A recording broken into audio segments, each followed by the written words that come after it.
Good morning students, welcome to the next episode of circulatory system. So far we have studied about the importance of circulatory system, tissue fluids, lymphatic system and blood. Now we are going to study about blood vessels. As discussed earlier, the cardiovascular system comprises of three parts: blood, heart and blood vessels, of which blood is already over in the last video. Now we are going to study about blood vessels. Let's begin with blood vessels. What are blood vessels? The closed tube system in which the blood flows. There are three types of blood vessels: arteries, veins and capillaries. What are arteries? Arteries are those blood vessels which carry blood away from heart.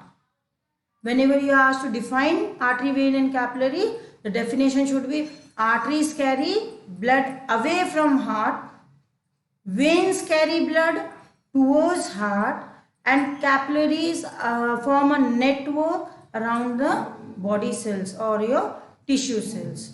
They are the finest blood vessel forming a network around body cells or tissue cells.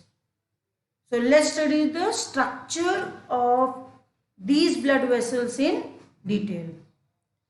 First comes your artery. Arteries are very thick walled blood vessels. They are open, they are just narrow tube open at both the ends. The three layers, it is made up of three layers. The first two layers are very thick and the innermost layer is just one celled layer. So the outermost layer, the outermost thick layer is known as tunica externa. The middle thick layer is known as tunica media, and the innermost, this boundary that you can see, black color boundary that you see, is the third layer called as tunica interna. The lumen, what is lumen? Lumen is a cavity in which the blood flows. So lumen is very small in artery. So arteries are thick walled with narrow lumen. Arteries are thick walled blood vessel with narrow lumen. On the other hand, veins have thin walls and wide lumen. Veins have thin walls and wide lumen.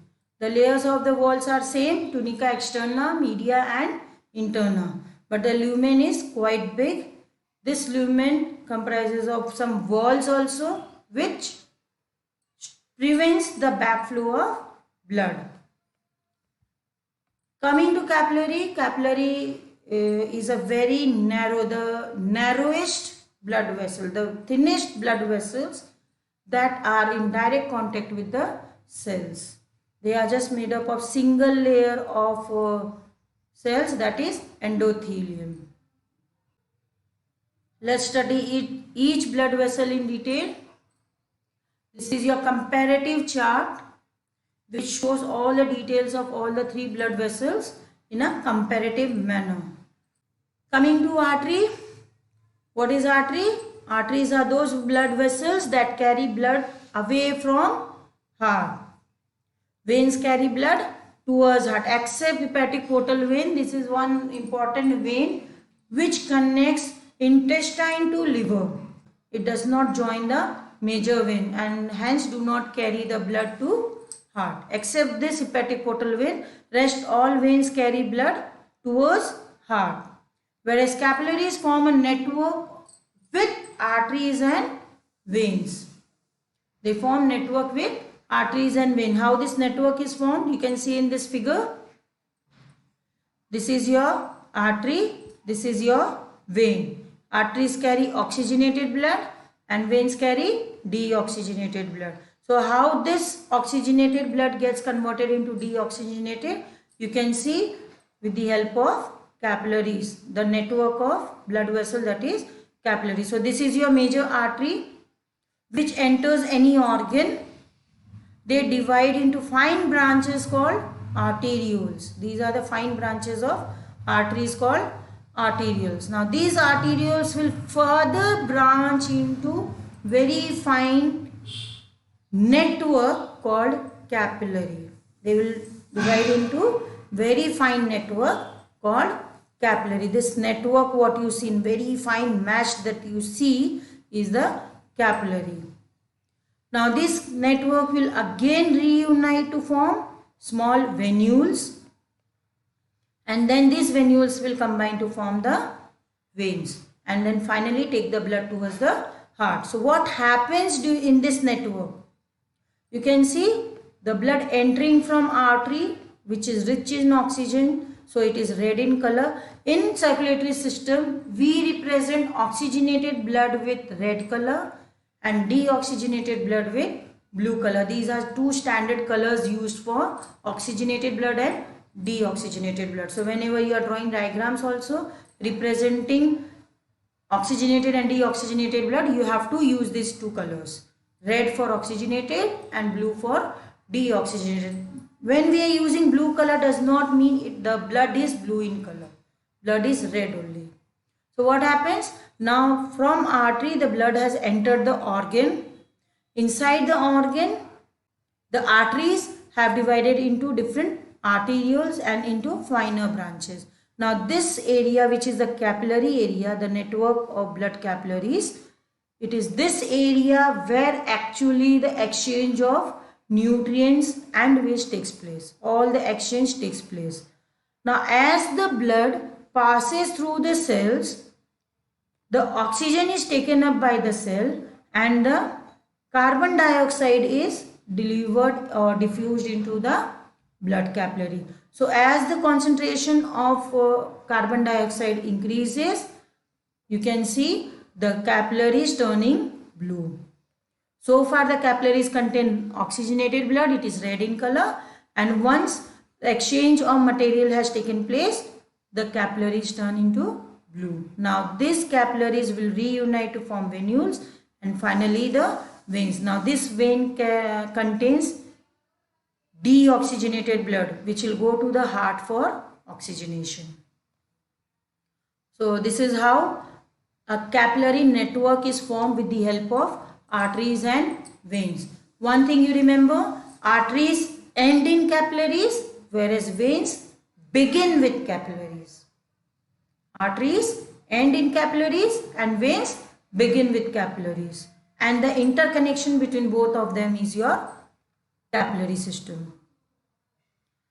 Coming to the position, where are they present? Artery is deeply situated under the skin. It is quite deep inside the skin. Arteries are not visible at all. What you see just under the skin is the vein. You can see several blood vessels in your hands and your different body parts. That blue color blood vessel that you see is nothing but the veins. Now they appear blue not because of the blue blood. Veins appear blue, it's not because of the blue blood. Blood is always red, only the intensity is slightly less, otherwise blood is always red. And whatever blood vessels you see are the veins. And capillaries are very, very deep seated. They are inside the organs. You will find thousands and thousands of capillaries inside the organs because they are in direct contact with the body cells. As discussed earlier, arteries are thick-walled with narrow lumen, veins are thin-walled with wide lumen, and capillaries are single-cell layered tube. Coming to artery, arteries have thick-walled with narrow lumen in order to withstand high pressure of blood. Blood in arteries flow under high pressure. So to withstand that pressure, arteries have thick wall, tough wall and narrow lumen. Whereas in veins, veins have thin walled and wide lumen. We have already seen they are thin walled and wide lumen in order to reduce the resistance of blood flow towards heart. On the other hand, capillary is single layered, very thin tube, the thinnest tube with very, very narrow lumen. This narrow lumen is to facilitate the exchange of nutrients and carbon dioxide between blood and different tissues. In arteries, walls are absent. In veins, walls are present. Since the veins have to carry blood from the legs and the lower part of the body towards heart, that is against gravity, so walls are present in order to prevent the backflow of blood. Again, walls are absent in capillary. As discussed, in arteries, blood flow under high pressure, whereas in veins, blood flows under low pressure.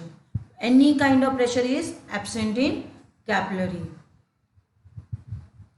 Because of the pumping of the blood, when the heart contracts and pumps blood in the artery, the blood is pushed into the artery with jerks, and those jerks are felt in certain parts of your body, for example wrist and all, as a pulse. So arteries have pulse, whereas veins and capillaries do not have pulse. All the arteries except pulmonary artery, all the arteries carry oxygenated blood. Now why this exception? Why pulmonary artery carries deoxygenated blood? Remember the definition. What was the definition? The definition of artery was carries blood away from heart. So this pulmonary artery is carrying deoxygenated blood away from heart to the lungs. It is leaving the heart. All the blood vessels leaving the heart is known as artery, and all the blood vessels that enter the heart is known as veins. So all the arteries except pulmonary artery carries oxygenated blood. Same way, all the veins except pulmonary veins carry deoxygenated blood. Here pulmonary vein carries oxygenated blood because it brings oxygenated blood from lungs to heart. Whereas capillaries carry both types of blood.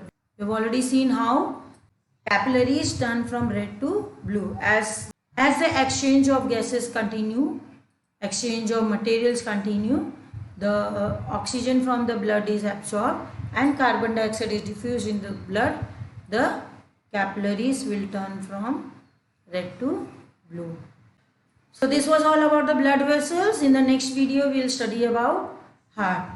So till then, take care. Thank you.